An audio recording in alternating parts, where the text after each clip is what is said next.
ओम वंदे देव उमापतिं सुरगुरुं वंदे जगत् कारणं वंदे पन्नगभूषणं मृगधरं वंदे पशूनां पते वंदे सूर्यशशांक वन्ननयनं वंदे मुकुंद प्रियं वंदे भक्तजनाश्रयं च वरदं वंदे शिवं शंकरं।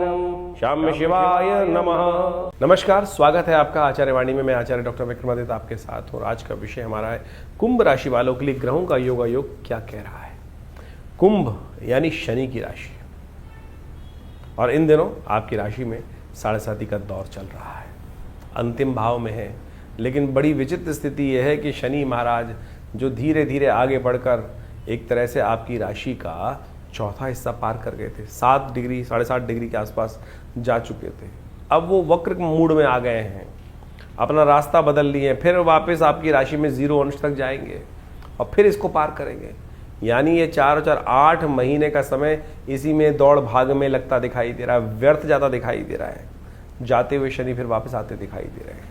ऐसे में ध्यान रखना पड़ेगा। ये धन का भाव है विशेष तौर पर, और शनि का महाराज कहीं ना कहीं आपके लिए ऐसा योग बन सकता है कि गोल चक्कर लगाते जाओ लगाते जाओ लगाते जाओ। ये ध्यान रखने की ज़रूरत है। शनि का 7.5 का दौर ऐसे ही होता है कि व्यर्थ में भगाते रहेंगे, इधर से उधर हाथ आना कुछ नहीं है। तो इसलिए कोशिश ये करें, चीज़ों को समझते हुए कार्य करने का प्रयास करें। इससे बचने का रास्ता यही है कि ज्ञान को जगाएं और विशेष तौर पर भगवान की कृपा से हम चीज़ों को समझें। जीवन ऐसे ही जीवन में भागते दौड़ते निकल जाता है, हाथ कुछ आता नहीं है।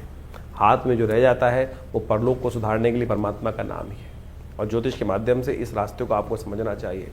इन दिनों ग्रहों का योग यदि कुंभ राशि के दृष्टिकोण से बात करें तो कई बार भ्रमात्मक स्थिति को उत्पन्न करता दिखाई दे रहा है मन के दृष्टिकोण से, और ये भ्रम की स्थिति जो है वो कहीं ना कहीं कई मामलों में झगड़ा उत्पन्न कर सकती है। ध्यान रखते हुए कार्य करना है आपको। आपकी राशि के दृष्टिकोण, चाहे परिवार है, चाहे घर है, चाहे बच्चे हैं, चाहे बूढ़े हैं, आप कुछ भी है, तो आपकी राशि के दृष्टिकोण से आपको समझ लेना चाहिए कि जहाँ भी, क्योंकि शनि मंगल का षडाष्टक योग बनकर तैयार, और शनि वक्र स्थिति में बहुत ताकत में आ गए हैं, बहुत ताकत में। जाते हुए शनि बदलते हुए राशि से पहले अभी 2 साल यहीं पे रहने हैं, और 7 अंश राम राम करके आगे गए और फिर वापस आएंगे। तो ऐसे में क्या कुछ करेंगे आपके लिए, सिलसिलेवार तरीके से आपको समझें। ऐसे में कई ग्रहों का परिवर्तन अभी इस जुलाई के मध्यकाल में होगा। सूर्य से लेकर बुध से लेकर सब ग्रहों का कहीं ना कहीं खेल बड़ा निराला रहने वाला है। कब कौन सा खेल क्या करवट बैठेगा वो ज्योतिष की गणनाओं से आप समझ सकते हैं, और उसके अनुरूप से अपने को परिवर्तन की तरफ ले जा सकते हैं। बात करते हैं सबसे पहले 11 तारीख की। कुंभ राशि वालों के लिए 11 तारीख से क्या ग्रहों का योग बनेगा। 11 तारीख को विशेष रूप से शुक्रवार का अवसर है, और साथ साथ इस दिन ग्रह नक्षत्रों के दृष्टिकोण समझें। प्रतिपदा, सावन का महीना आरंभ हो रहा है। भगवान विष्णु शेषशैया पर विश्राम के लिए चले गए, और शिव जाग गए। शिव समस्त रूप से संसार का भार अपने कंधों पर ले रहे हैं। उनको प्रसन्न करना बहुत आसान है। प्रतिपदा तिथि है उस दिन, और साथ साथ ग्रहों का योग परिवर्तन की तरफ जा रहा है, और ये परिवर्तन आपकी राशि के दृष्टिकोण से अब देखें, सुबह बड़ी आनंद दिखाई देती है कि अच्छा रहेगा, लेकिन जैसे जैसे दिन आगे बढ़ेगा थोड़ा मनोमस्तिष्क में अननेसेसरी खर्चे सिर पर पड़ते दिखाई देंगे। तो इसलिए थोड़ा बैलेंस हो, चीज़ों को जागें, समझें। ऐसे ही नहीं कि हम सरलता से बैठे रहेंगे और लोग कहीं ना कहीं हमको नुकसान देने के लिए तैयार बैठे हैं। तो इसलिए लोगों पर कंट्रोल करने की ज़रूरत है। उसको ठीक करने के लिए भगवान का आशीर्वाद भी चाहिए और कर्म भी चाहिए, दोनों को जगाने का प्रयास करें। शाम के समय हो सके तो शिव की आराधना भी जरूर कर लें इस दिन से, नित्यपति गंगा जल से या दूध से। इस दिन तो कम से कम दूध से भगवान का अभिषेक करेंगे तो अच्छा रहेगा। सुबह ही कर लेंगे तो पूरा दिन अच्छा हो सकता है। इस दिन कावड़ यात्रा आरंभ करने का मुहूर्त भी है। इस दिन कहा जाता है प्रतिपदा से जो कावड़ धारण करते हैं भगवती की कृपा से उनके समस्त मनोरथ सिद्ध होने के योग बनते हैं। पूरा उत्तर भारत बम बम भोले की घोषनाद से इस वक्त आह्लादित है, आनंदमय वातावरण है, धर्मयुक्त वातावरण है। 12 तारीख शनिवार का अवसर, द्वितीय तिथि इस दिन विद्यमान है, और ग्रह नक्षत्रों के दृष्टिकोण से योग आपके लिए थोड़ा भारी दिखाई देता है। अननेसेसरी खर्चे बढ़ा सकता है ये समय आपके लिए, तो इसलिए बेकार खर्चे ना करें। हो सके तो कुछ धर्म पे ही खर्च कर दें, वो कहीं ना कहीं बेकार नहीं जाएगा, कई गुना बढ़कर आपके पास वापस आ जाएगा। शनि इन दिनों खराब स्थिति में जाने वाले हैं, उससे पहले ये उपाय करना कहीं ना कहीं आपके लिए अच्छा रहेगा। शनिवार का दिन है, हो सके तो विशेष तौर पर तिल का दान करें, किसी यज्ञ स्थल में अपने लिए यज्ञ करवा लें, भगवान का सुंदर मंत्रों से यज्ञ करवाएं, तिल की आहुतियाँ दिलवाएं तो आपके लिए अच्छा रहेगा। 12 तारीख के बाद हम 13 तारीख की बात करते हैं। 13 जुलाई रविवार का अवसर, तृतीया तिथि विद्यमान है और इस दिन ग्रहों का परिवर्तन का योग बनता दिखाई दे रहा है। सुबह थोड़ी हल्की दिखाई देती है, लेकिन शाम आते आते नई उम्मीद के जागने के योग आपकी राशि में बनते दिखाई दे रहे हैं। नया कार्य आरंभ करने के लिए दिन सुबह का अच्छा है, दोपहर के बाद भद्रा का योग बन जाएगा। कांवड़ यात्रा का मुहूर्त भी इस दिन बन रहा है। कोशिश ये करें इस दिन कांवड़ यात्रा यदि आरंभ करनी है, भगवान शिव के दरबार में हजूरी पेशी करनी है, तो कोशिश करें 1 बजे से पहले उसकी यात्रा को आरंभ करें। सफलता और सिद्धिदायक रहेगा।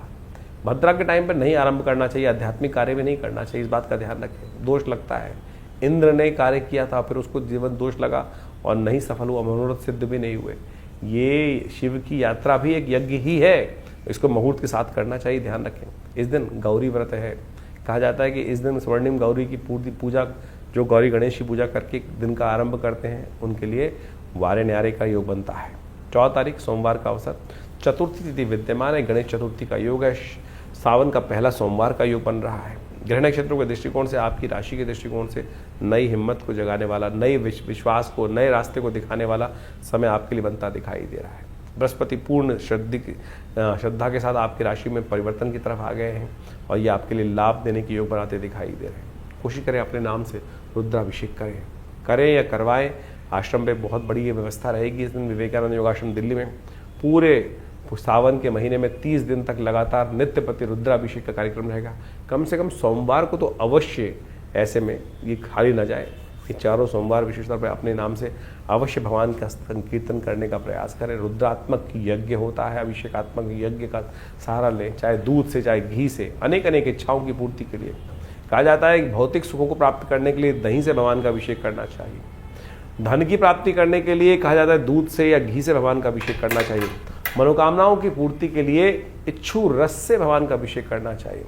सांसारिक कामनाओं की पूर्ति के लिए तो ये सब प्रकार के जो मनोरथ हैं, ये समस्त प्रकार से कल्याण करने वाले हैं, तो अवश्य इन सबका सहारा लेकर कार्य कीजिएगा, कल्याण होगा। 15 तारीख मंगलवार का अवसर, परिवर्तन का समय आ गया है और शनि महाराज सुबह 4 बजे बदल रहे हैं अपनी चाल।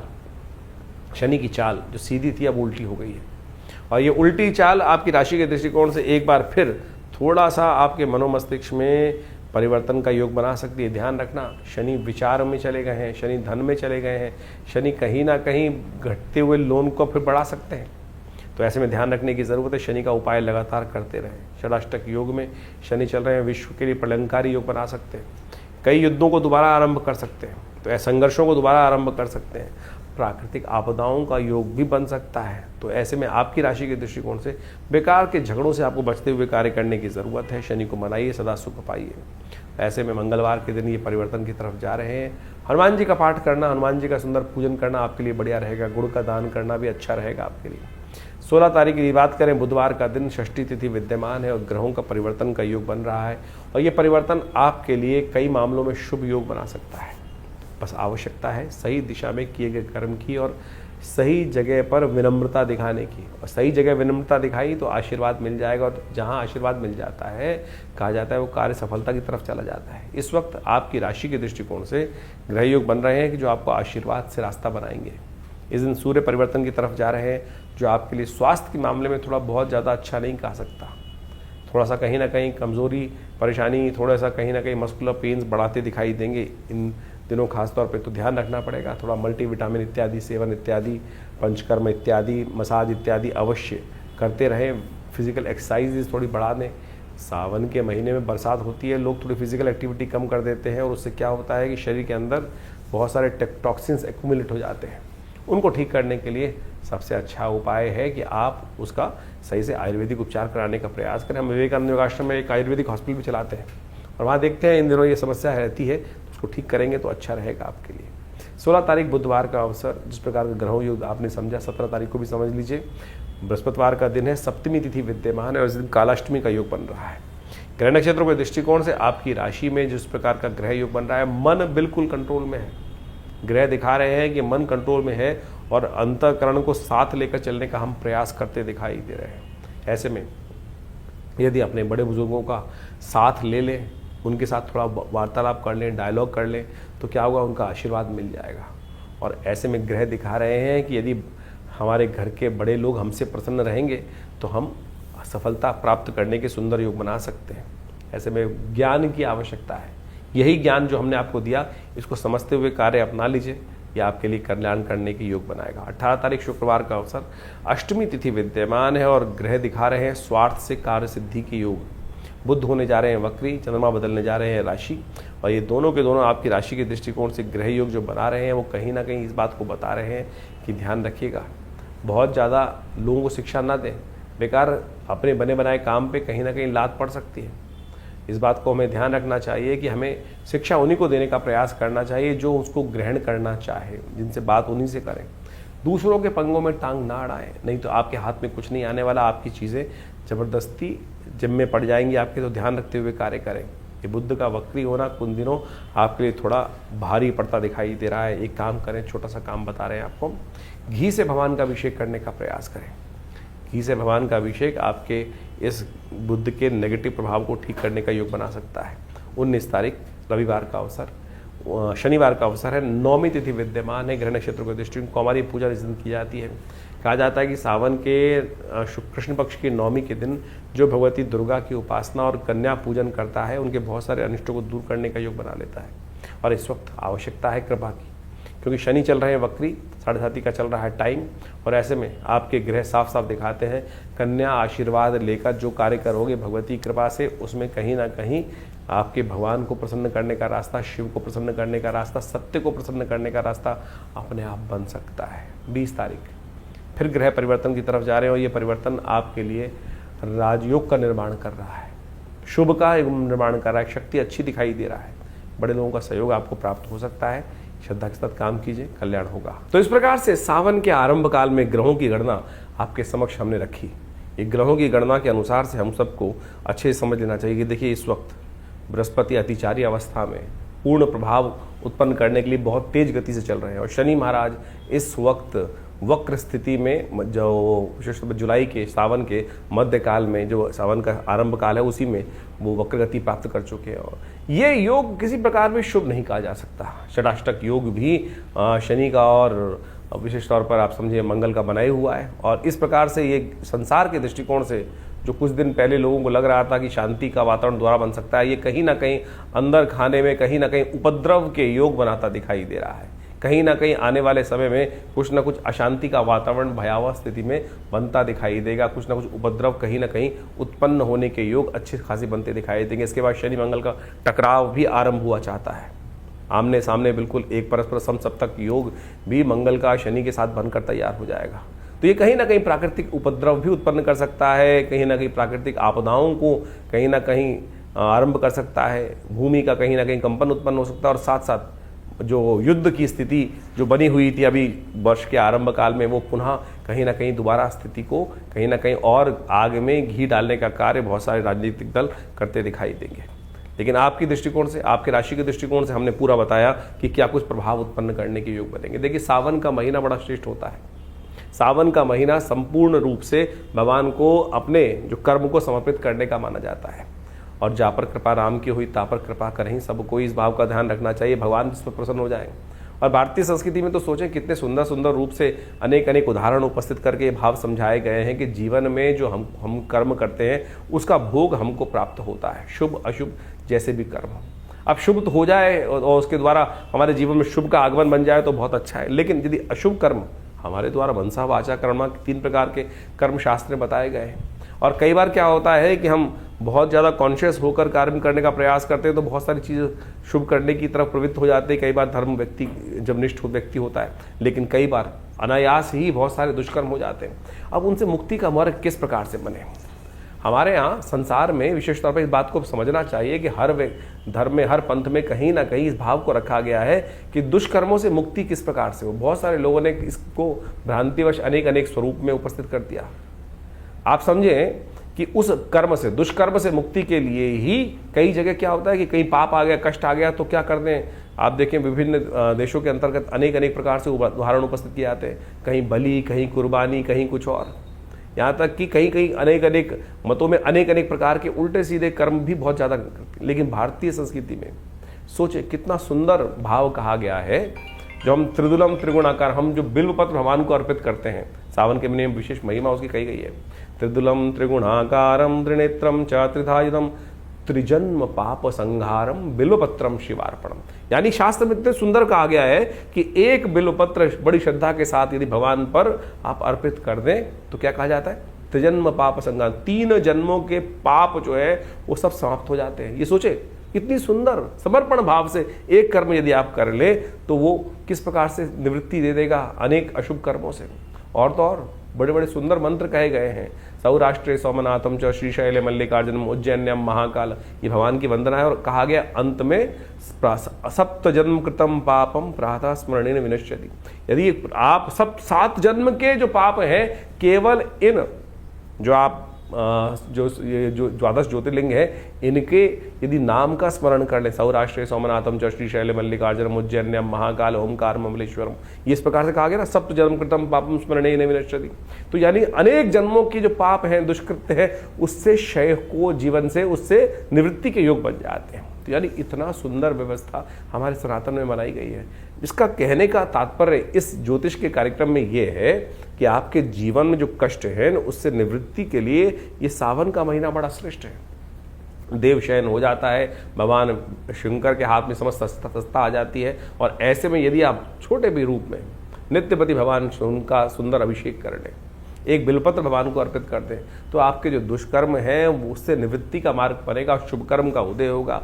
और जब शुभ कर्म का उदय होगा तो पता जानिए क्या होगा, शुभ कर्म के उदय होते ही इस संसार में शुभता प्राप्त करने के योग बन जाएंगे, कष्टों से निवृत्ति के योग बन जाएंगे और अनेक प्रकार से आपके जीवन में जो कष्ट भोग रहे हैं उससे निवृत्ति का मार्ग बन जाएगा। इसलिए ये न के न प्रकारेण कैसे भी हो भगवान का सुंदर स्तवन इस सावन के महीने में अवश्य करने का प्रयास करें। विवेकानंद योगाश्रम में पूरे सावन के महीने पूरे 30 दिन नित्यपति भगवान का रुद्राभिषेक, दूध से, दही से, घी से, शहद से, अनेक अनेक औषधियों से, भस्म से, सब प्रकार से रुद्राष्टाध्यायी का पाठ करते हुए नित्यपति चल रहा है। आप भी उसमें सम्मिलित हों, कर्म करें, शुभ करें। देखिए क्या होगा, शुभ वातावरण बनाओगे ना तो अपने आप जीवन में शुभ का आगमन होता जाएगा। हमने वातावरण ही बड़ा विचित्र बना दिया है। हमारे मनोमस्तिष्क में कहीं ना कहीं छोटा सा भाव ऐसा आ गया है कि नहीं कुछ नहीं होता। अरे बहुत कुछ होता है, सब कुछ होता है। जरा पलट के देखो जीवन में कब कब किस किस प्रकार से हमने भगवान की कृपा से जीवन में उसका लाभ पाया है, ये सोचने की आवश्यकता है। तो इसलिए ज्योतिष में निवारण जो है वो प्रभु का नाम ही है, निवारण प्रभु का नाम ही है। उस निवारण के नाम को हमें स्मरण करने का प्रयास करना चाहिए। अनेक कथाएं शास्त्र में उपस्थित हैं, उन कथाओं को हमें समझते हुए कार्य करने का प्रयास करना चाहिए। एक शराबी था, उपनिषद में कथा आती है, जिंदगी में कभी परमात्मा के मंदिर नहीं गया, भगवान का नाम स्मरण नहीं किया, लेकिन जीवन था, जिया था। तो कई बार बहुत सारे का जीवन में कई बार योग बन जाते हैं। कहा जाता है कि एक दिन वो नाचने वाली के पास जा रहा था और थोड़ा सा पान का बीड़ा हाथ में था और साथ में कुछ मालाएं थी, कुछ मीठा था हाथ में और कुछ ना कुछ नशा भी कर रखा था उसने। कहा जाता है कि बरसात का मौसम था, कहीं ना कहीं चलते वक्त रास्ते में ठोकर लगी, नशे में था, वो गिर पड़ा। बहुत देर तक गिरा पड़ा रहा। सुबह सुबह रात शाम से भोर होने की वेला आई, मंदिर में सामने जब उठा कुछ आवाज़ हुई तो सामने मंदिर था और सामने मंदिर में देखा तो शिवालय दिखाई दिया, भगवान शिव का शिवालय था वो। बस गिरता पड़ता कैसे ही पता नहीं भाव मन में क्या जागा, कोई पुण्य कर्म जागा होगा, भाव आया अरे ये जहाँ जा रहा था वहाँ के लायक तो रहे नहीं, मिट्टी लग गई, आज इन्हीं को चढ़ा देता हूँ। शिव साक्षात सामने विराजमान थे। गया और उस शिवलिंग पर वही पान का बीड़ा, मिट्टी लगा हुआ, मिट्टी लगी हुई माला भगवान को अर्पित कर दी और मंत्र जो टूटा फूटा याद था, कहीं सुन रखा था, ओम नमः शिवाय, और वही सुनते हुए वहीं भगवान पर अर्पित कर दिया वो सब सामग्री, उस मंत्र का उच्चारण करते हुए।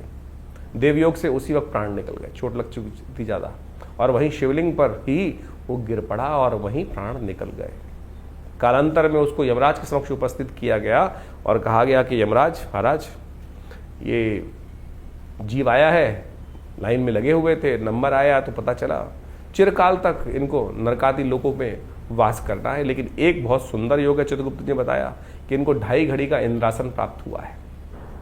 2.5 घड़ी का इंद्रासन, उस जीवात्मा की भी आंख खुल गई एकदम। उसको भी लगता था उसने कभी ज्ञानता में कोई शुभ कार्य में ज्ञान में किया ही नहीं था, जिंदगी भर कुछ गलत काम किए होते। मरने के बाद तो सबको ज्ञान होता है कि मैंने क्या किया क्या नहीं किया। ज्ञानवान जब जिंदा रहते हैं तब तो हमको होश ही नहीं रहता है हम जो कर रहे हैं वो शुभ है या अशुभ है, लेकिन आत्मा को तो सब कैलकुलेशन होकर पता चल रहा है ना, कहाँ जुड़ रहा है कहाँ नहीं जुड़ रहा। तो यही भाव उसकी आत्मा को जब जीवात्मा के रूप में वहाँ उपस्थित था तो कहा था हमने तो कुछ किया ही नहीं शुभ, तो हमको तो लाइन में जाना ही है, जहाँ जहाँ कड़ाई में डालोगे जो कुछ होगा, कुंभों में पड़ना है वो जाना ही है। लेकिन जैसे ही वहाँ एक भाव उत्पन्न हुआ कि 2.5 घड़ी का इंद्रासन, तो उसे पूछा गया, यमराज जी के समक्ष जब उपस्थित हुआ तो पूछा गया महाराज कहाँ जाओगे, नरक या पहले 2.5 घड़ी का इंद्रासन। उस जीवात्मा ने एक बड़ा विचित्र प्रश्न किया कि महाराज आज्ञा हो तो एक प्रश्न पूछना चाहता हूं। धर्मराज जी ने कहा आप आज्ञा है, आप धर्मराज के समक्ष उपस्थित हैं, जो आप चाहेंगे उसका जवाब दिया जाएगा। बोले मेरी मति में मुझे ऐसा कोई कर्म याद नहीं जिससे मुझे ऐसा कोई शुभ हो कि मुझे 2.5 घड़ी का इंद्रासन का सुख प्राप्त होने का योग बना हो। तो धर्मराज ने कहा कि चित्रगुप्त जी बताएं इनको कौन सा कर्म इन्होंने ऐसा किया। तो कहा महाराज इन्होंने एक मरते वक्त अंतिम में सांस लेते हुए भगवान पर इस प्रकार से इस अवस्था में मनसः वाचा कर्मणा तीनों रूप में इस संसार से निवृत्त होकर भगवान के श्री चरण में समर्पित होते हुए प्राण को त्यागे और इस भाव से उन्होंने सब कुछ अपना संपूर्ण भगवान को समर्पण कर दिया। तो बताया गया भाई ये कर्म आपने किया, इसी कारण से इस छोटे से कर्म के कारण से आपको 2.5 घड़ी का इंद्रासन प्राप्त हुआ है। जीवात्मा में सुना और फिर पूछा भाई यमराज ने, हाँ भाई कहाँ जाओगे बताओ। तो उन्होंने कहा महाराज मुझे इंद्रासन पहले चाहिए और इंद्रासन के बाद फिर 2.5 घड़ी के भोगने के बाद कहा जाता है कि धर्मराज की आज्ञा से उनको उपस्थित किया गया इंद्र के समक्ष कि महाराज इंद्र राजा देवराज इंद्र के समक्ष कि महाराज इनको धर्मराज की आज्ञा से 2.5 घड़ी का इंद्रासन प्राप्त हुआ है। और सत्य माने इंद्र वहां से उतरे जो उस वक्त स्थित पे थे। ये शास्त्रोक्त कथा है, उपनिषद में आई हुई कथा है, ये किसी की बनाई हुई कथा नहीं है।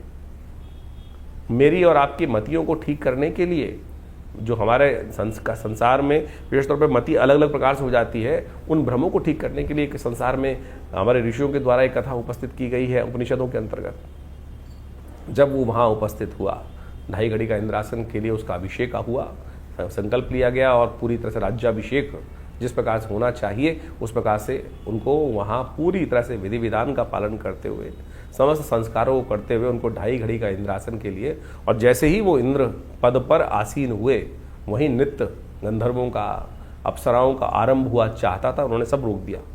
बोले मैं इंद्र हूँ, रुको सब, ये कुछ नहीं होगा। और बोला जल लाओ। जल लाया गया और जल पे संकल्प लिया और कहा ये उच्च श्रवा घोड़ा शुक्राचार्य को दान करता हूँ, कामधेनु गाय वशिष्ठ को दान करता हूँ, समस्त निधियों को दान करना शुरू कर दिया। संसार जो भी स्वर्ग की उस इंद्र के साम्राज्य में जो जो निधियाँ थी संपूर्ण दान कर दी और अंत में सिंहासन से उठकर नीचे आया और कहा मैं इस वक्त इंद्र, ये मेरा गोत्र, मैं आज इस समय समस्त त्रिलोकी का ये साम्राज्य जो है, स्वर्ग जो है, ये भगवान शंकर के श्री चरणों में अर्पित करता। और बोला चलो अब कहाँ लेके चलते हो, जहाँ नरक आदि लोग चल रहे हैं चलो। फिर किसकी सामर्थ्य थी? तो आपके जो मन से मनेव बंधन कारण मोक्ष शास्त्र कहता है, तो समझो, इस विधि को समझो। तो इसलिए ये न कि न प्रकारेण किसी भी प्रकार से अपने वातावरण को, वो कब आएगी वो वेला जैसे हम श्रद्धा के साथ विश्वास के साथ परमात्मा का स्मरण कर पाए। तो इसलिए ये जो सावन का महीना है ना, लोक के साथ साथ परलोक को भी सुधारता है। तो इसलिए सुंदर रूप से हम इस भाव को समझें और सावन के महीने में यथाउचित भाव से भगवान शंकर का सुंदर स्तवन जितना हो सकता है वो करने का प्रयास करें। जीवन में कल्याण का मार्ग बड़ी मुश्किल से मिलता है, बड़ी सुंदर से ये वेला आई है, आनंद भाव से परमात्मा का स्मरण करें। और जैसा हमने आपको कहा, जहाँ भी आप हैं वहाँ पर बैठ के करें, करवाएं किसी रूप में। यदि आप आश्रम पे आ सकते हैं दिल्ली में तो बहुत सुंदर रहेगा आपके लिए। ये नित्य प्रति शाम को एक कार्यक्रम हमने रखा है पूरे 1 महीने तक। सोमवार के दिन विशेष कार्यक्रम रहेंगे, प्रदोष के दिन विशेष कार्यक्रम रहेंगे। उन सबकी सूचना समय समय पर जो लोग आश्रम से जुड़े हुए हैं उनको उनके व्हाट्सएप के माध्यम से प्राप्त दे दी जाती है। और आपको भी यदि चाहिए तो आप इन नंबर्स पर अपने मैसेजेस को भेजकर वो समस्त सूचनाएं आश्रम से मांग सकते हैं और हमारी वेबसाइट पर विजिट कर सकते हैं। acharyavickramaditya.com ये वेबसाइट है और समस्त फ़ोन नंबर से समस्त जानकारी प्राप्त करने के बाद जुड़े इन समस्त अपने समस्त जो हमारे आश्रम में गतिविधि कार्यविधि की जाती हैं। ये अध्यात्म का सुंदर मार्ग है। नित्य प्रति आश्रम पे 8 घंटे करीब यज्ञ रहता है। माँ भगवती का सुंदर श्री विग्रह विराजमान है जो 500 साल पुराना दिव्य श्री विग्रह है।